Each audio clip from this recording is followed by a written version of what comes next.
உலகெங்கும் இருக்கும் பக்தி இன்ஃபோ நேயர்களுக்கு வணக்கம். நான் உங்கள் பிருந்தா சங்கர். இன்று நம்மோடு சிறப்பு விருந்தினராக இணைந்திருப்பது ஜோதிட உலகின் சூப்பர் ஸ்டார் பிரம்மஸ்ரீ ராம்ஜி பரமஹம்சர் அவர்கள். வணக்கம் சார். வணக்கம். வணக்கம். எப்படி இருக்கீங்க? நல்லா இருக்கு. ஜூன் 2ஆம் தேதி குரு பயிற்சி ஆரம்பிக்க போகுது. இந்த குரு பயிற்சி அப்படின்னாலே மக்கள் ரொம்பவே ஆர்வமாக காத்திருப்பாங்க. ஏன் அப்படின்னா குரு பகவான் அப்படின்னாலே ஒரு சுபமான ஒரு விஷயங்களை கொடுக்கக்கூடிய ஒரு கிரகமாக இருக்காரு. இந்த குரு பகவான் அனைத்து மக்களுக்கும் எந்த மாதிரியான ராஜ யோகத்தை கொடுக்க காத்திருக்காரு? குரு பகவான் பொதுவாகவே ஜூன் 2 கடகத்தில் உச்சம். குரு அப்படின்னாலே என்ன அப்படின்னா சகல செல்வங்கள்னு அர்த்தம். இப்போது இந்த வருஷம் வேறு உச்சம் பெற்ற குரு 12 வருஷத்துக்கு ஒரு தடவை வரார். அதனால் யார் யாருக்கெல்லாம் இவர் செல்வ வளங்களை தரப்போகிறார், யார் யார் வீட்டிலெல்லாம் குழந்தை பிறக்க போகுது, யார் யாருக்கெல்லாம் மகிழ்ச்சி குடும்பம் ஒன்றிணைய போகுது அப்படிங்கிறத ராசி ரீதியாக நாம் பார்த்து விடலாம். சாமிஜி, உங்கள் மனதிற்கு மிகவும் இனிய மகர ராசிக்காரர்களுக்கு இந்த குரு பகவான் கொடுக்கக்கூடிய ராஜயோகங்கள் என்னென்ன? என் மனதிற்கு மிகவும் இனிய மகர ராசிக்காரர்களே, உலகத்தில் மகர ராசிக்காரர்கள் எனக்கு ரொம்ப பிடிக்கும். நீங்கள்லாம் எங்கிட்ட தான் ஜாதகம் பார்க்கணும். காரணம் என்னவென்றால் மகர ராசிக்காரர்களை உள்ளபடியே காதலிப்பவன் நான். உங்களாம் ஒரு 10-15 வருஷமாக பார்க்குறேன். என் வாழ்க்கையில் நீங்கள்லாம் எப்படிலாம் கஷ்டப்பட்டீங்க, இந்த சனி பகவான் உங்கள் வாழ்க்கையை எப்படிலாம் ரொம்ப எவ்வளோ டஃப் கொடுத்தாரு, இதெல்லாம் எனக்கு பக்கத்துலேருந்து பார்த்துருக்கேன். அப்போது உங்களுக்கு என்ன நடக்கும்? 7ஆம் இடத்திலே குரு பகவான் வருகிறார். பிருந்தா, எங்கேயாவது ஒரு இடத்துல குரு பகவான் வர்றதுங்கிறது வேற விஷயம். அந்த இடம் 7ஆம் இடம் அப்படிங்கிற இடத்துல குரு வர்றது தான் ஸ்பெஷல். மற்றதெல்லாம் விடுங்க சார், காசு பணம் அதெல்லாம் இன்னைக்கு இருக்கும் நாளைக்கு போகும். லவ், அந்த லவ்ங்கிற இடத்துக்கு வந்திருக்காரு குரு. மனுஷன் அட் த மேக்ஸ் ஒரு மனுஷன் என்ன வாழ போகிறான் சொல்லுங்கள். ஒரு பழமொழி சொல்லுவாங்க, நோபடி இன் திஸ் வேர்ல்டு. யாருமே இன்னொருத்தரை எதுக்காக விரும்புகிறாங்கன்னு நீங்கள் நினைக்கிறீங்க? பணத்துக்காகவா? பணமோ பொருளோ அதிகாரமோ ஒருத்தர் மேலே ஒருத்தருக்கு பிரியத்தை உண்டு பண்ணவே பண்ணாது. ஆனால் பிரியத்தை எது உண்டு பண்ணுன்னா, எனக்காக காத்திருப்பா, என் ஒய்ஃப் கூட தான் சாப்பிட போகிறேன், நாங்கள் 2 பேரும் ஜாலியாக வெளியே போவோம். இந்த சின்ன சின்ன அன்பு தான் மனிதர்களை. அப்போது 7ஆம் இடத்துல குரு பகவான் உச்சம் பெறும்போது உங்கள் வாழ்க்கையில் நீங்கள் மறந்து போன விஷயங்கள்லாம் இனிமேல் திரும்ப நினைவு வரும். இந்த இடம் தான் 20 வருஷத்துக்கு முன்னாடி அவர் எங்கிட்ட காதல் சொன்ன இடம். அடடா, திரும்ப ஃபஸ்ட்லேருந்தா எல்லா கோட்டையை அழிச்சிட்டு ஃபஸ்ட்லேருந்து விளையாட போகிறீங்க, நீங்கள் திரும்ப லவ் பண்ண போகிறீங்க. எழுதி வச்சுக்கோங்க மகர ராசிக்காரர்கள், 7ஆம் இடத்துல குரு பகவான் வரும் பொழுது இனிப்பு எடுத்துக்கொள்ளுங்கள், காதல் பிறந்திருக்கிறது. அதான் எப்போ காதல் பிறந்திருக்கிறது, காதல் பிறந்து விட்டது. இப்போ கல்யாணம் ஆகாதவங்களுக்கு நான் கல்யாணம் ஆக போகுது. அப்போ கல்யாணம் ஆனவங்களுக்கு லவ் ரெஃப்ரெஷ் பட்டன் ஒரு தடவை மவுஸ் ரைட் கிளிக் பண்ணி ரெஃப்ரெஷ் பண்ணி விட்டுருவார். You don't worry. குரு பகவான் அடுத்தது என்ன பண்ணுறாருன்னா, கணவரை பிரித்து வச்சுருக்காரு. என் கணவர் எங்கே சார்? நைட்டு தான் சார் பார்க்குறேன். அவருக்கு நைட்டுனா எனக்கு டே, எனக்கு நைட்டுனா அவருக்கு டே. அப்போ அமரன் படம் மாதிரி நைட்டெல்லாம் அழகாக வீடியோ கால் பண்ணிட்டே தூங்கலாம். எல்லாத்துலேயும் ஒரு நல்ல விஷயம் இருக்குது சார். அப்போ 8ஆம் இடத்துல குரு பகவான் 7ஆம் இடத்துல உச்சம் பெறும்போது சமீபத்தில் ஒரு மகர ராசிக்காரங்க தான் சொன்னேன். அப்படின்னா உங்கள் கணவருக்கு நைட்டுனா உங்களுக்கு பகல், நீங்கள் பிரிஞ்சிருக்கீங்க. நாங்கள் பிரிஞ்சோன்னு நினைக்கல சார், அமரன் படம் மாதிரி வீடியோ கால் பண்ணிகிட்டே தூங்குவோம் சார்.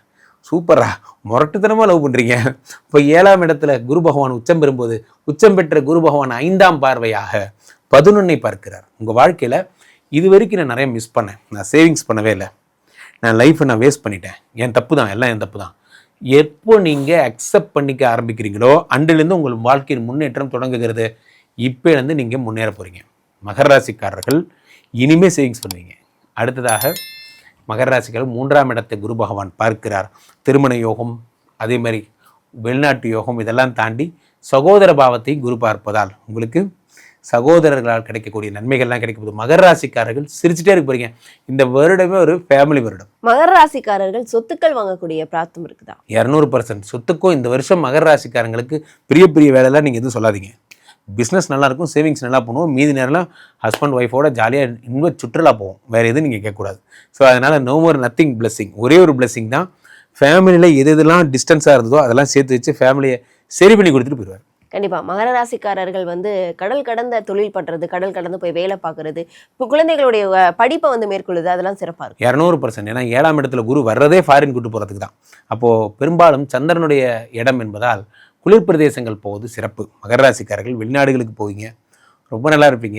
அது முக்கியமாக அமெரிக்கா மாதிரியான, கனடா மாதிரியான கண்ட்ரிஸ் போவீங்க, ரொம்ப நல்லா இருக்க போறீங்க. கண்டிப்பாக இவர்களுக்கு 100க்கு எவ்வளோ மதிப்பெண் கொடுக்கலாம் சார்? 100க்கு இவர்களுக்கு 100 மார்க். நல்லா இருக்கு. பொதுவாகவே இந்த குரு பயிற்சி அப்படின்னாலே எல்லா இடங்கள்லையும் ஒரு வைப்ரண்ட்டான விஷயமே தான். எந்த சேனலை திருப்பங்க குரு பயிற்சியாக தான் இருக்கும். காரணம் என்ன அப்படின்னா, உலகத்தில் இந்த குரு பகவான் மட்டும்தான் நன்மைகளை தரக்கூடியவராக அறியப்படுகிறார். அப்போ மற்றவங்களாம் என்ன கெடுதலாக பண்ணுறாங்க அப்படி கிடையாது. குரு பகவான் சுபர்னு பேர். குரு பகவான் உக்காந்தாலே நல்லது, பார்த்தாலே நல்லது, என்ன பண்ணாலும் நல்லது. சில பேர் சொல்லுவாங்கல்ல, சுட்டாலும் கெட்டாலும் மேன்மக்கள், அந்த மாதிரி இவர் குரு பகவான் மறைந்திருந்து கூட நன்மை தான் செய்வார். அப்போது 12 வருடங்களுக்கு ஒரு முறை, ஒரு வருஷத்துக்கு ஒரு தடவை டிரான்சிஷன். இப்போ மேஷம் டு ரிஷபம் ஒரு வருஷம், ரிஷபம் டு மிதுனம் ஒரு வருஷம், அந்த மாதிரி 12 வருஷமும் ட்ராவலிங். அப்போது 12 வருஷத்துக்கு ஒரு தடவை தான் கடகத்துக்கு வருவார். கரெக்டாக அந்த கடகத்தில் குரு பகவான் உச்சம் பெறுகிறார். அதுதான் இந்த வருஷம் மீடியாக்கள் தள்ள வச்சு கொண்டாட காரணம் தான். உச்சம் பெறுகின்ற குரு. ஏன்னா ஒரு நல்லவர் பிளஸ் பண்ணாலே அவர் எப்பயுமே நல்லவன் பிளஸ் பண்ணுவான். அப்போது அவர் உச்சம் பெற்ற குரு எனும்போது நிறைய பிளஸ் பண்ணுவார். குரு மட்டும்தான் 5, 7, 9. இப்போது நம்ம வீட்டில் அப்பா எதை பற்றி கவலைப்படுவார்? அப்பா சம்பளத்தை பற்றி கவலைப்படுவார். அப்போ சம்பளம் வராது, அப்போ 2 கொடுத்த மாதிரி தான் என்று அவர் வருத்தப்படுவார். அம்மா எதை பற்றி கேட்பாங்க? வந்த உடனே சாப்பிட்டியான்னு கேட்பாங்க. இந்த அம்மாவோட ஸ்கோப்பெல்லாம் வேறு, அப்பாவோட ஸ்கோப்பெல்லாம் அந்த மாதிரி. மற்ற கிரகங்கள் அரசியல், பதவி, பெருமை எதை வேணால் சொல்லலாம். ஆனால் குரு எடுத்த உடனே ஃபஸ்ட்டு கேட்குறது கல்யாணம் ஆயிடுச்சா, குழந்தை பிறந்தாச்சா, வாழ்க்கையில் செட்டில் ஆகிட்டியா, இந்த 3 தான் அவர் கேட்பார். அப்புறம் தான் புகழ், அரசியல்லாம். அப்போ குரு பகவான் 5, 7, 9 பார்க்கிறார் இந்த வருடம். இதில் பாருங்கள், குரு சந்திரனுடைய வீட்டில் இருப்பதால் அது குரு சந்திர யோகம் என்று அறியப்படுகிறது. யார் யாருக்கெல்லாம் மனசு சரியில்லை, நைட் ஆனால் எல்லாரும் இன்ஸ்டாவில் உட்காந்துக்கிறாங்க, எல்லாருமே நைட் ஆனால் ஒரு டிப்ரெஷன். என்னடா டிப்ரெஷன் தெரியாது, டிப்ரெஷன், எல்லார் மனதுமே டிப்ரெஷன். அந்த டிப்ரெஷனை சரி பண்ணுறது குரு சந்திரனுடைய வீட்டில் இருக்கும்போது குரு சந்திர யோகம். அடுத்து இந்த புரட்டாசி மாதம் செவ்வாய் பகவான் கடகத்தில் நீச்சம் பெறுகிறார். நீச்சம் பெற்ற செவ்வாயோடு சேர்ந்த உச்சம் பெற்ற குரு நீச்ச பங்க ராஜயோகம் தருகிறார். இந்த உலகத்தில் இதெல்லாம் இந்த வருஷம் நடக்க போகுது. அடுத்து இந்த குரு விருச்சிகத்தை பார்க்கிறார், அது செவ்வாய் வீடு, அதனால் குரு மங்கள யோகம் என்பது ஏற்படுகிறது. அடுத்து இந்த குரு என்ன பண்ணுறார்? ஸ்ட்ரெயிட்டாக சனியை பார்க்குறார், சனினால் உண்டாகக்கூடிய தோஷங்களை சரி பண்ணுறார். அடுத்ததாக முக்கியமாக இந்த குரு என்ன பண்ணுறார்? அந்த ராகு பகவான் டிசம்பர் 6 மகரத்துக்கு வரார். அதை குரு பார்க்கும்போது குரு சண்டால யோகத்தை உண்டாக்குகிறார். குரு சண்டால யோகம் அப்படின்னா என்னென்னா அசுரத்தனமான நன்மைகள்னு அர்த்தம். வெறித்தனம் சொல்லுவாங்கள்ல, அந்த மாதிரி அசுரத்தனமான நன்மைகள்.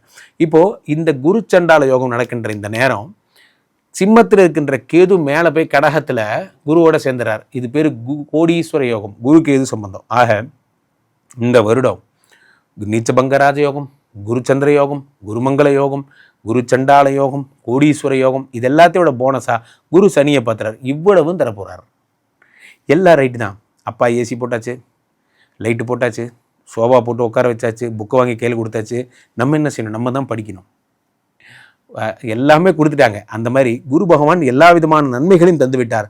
இந்த நேரம் நம்ம என்ன பண்ணணும்? தொழில் தொடங்கணும், சின்சியராக ஒர்க் பண்ணணும். உதவுவதற்கு குரு தயார், ஆசீர்வாதம் செய்ய குரு தயார். ஓட வேண்டியது நாம் தான். அதை நீங்கள் மனசில் வச்சுக்கோங்க. ஆக இந்த குரு பயிற்சி பல பேருடைய வாழ்க்கையில் பெரிய மாற்றங்களை உண்டாக்குவது என்பதில் எந்த மாற்று கருத்தும் இல்லை. கண்டிப்பா 12 ராசிகளுக்கும் சிறப்பான ஒரு ராஜ யோகத்தை நீங்க சொல்லியிருக்கீங்க. கண்டிப்பா மக்களுக்கு அது ரொம்பவே பயனுள்ளதா இருக்கும். சுவாமிஜி, மக்கள் உங்களை தொடர்பு கொள்ளணும் அப்படின்னா எப்படி தொடர்பு கொள்றது? மக்கள் என்னை தொடர்பு கொள்ள கீழே போயிட்டு இருக்க இந்த 2 நம்பரை கூப்பிடுங்க.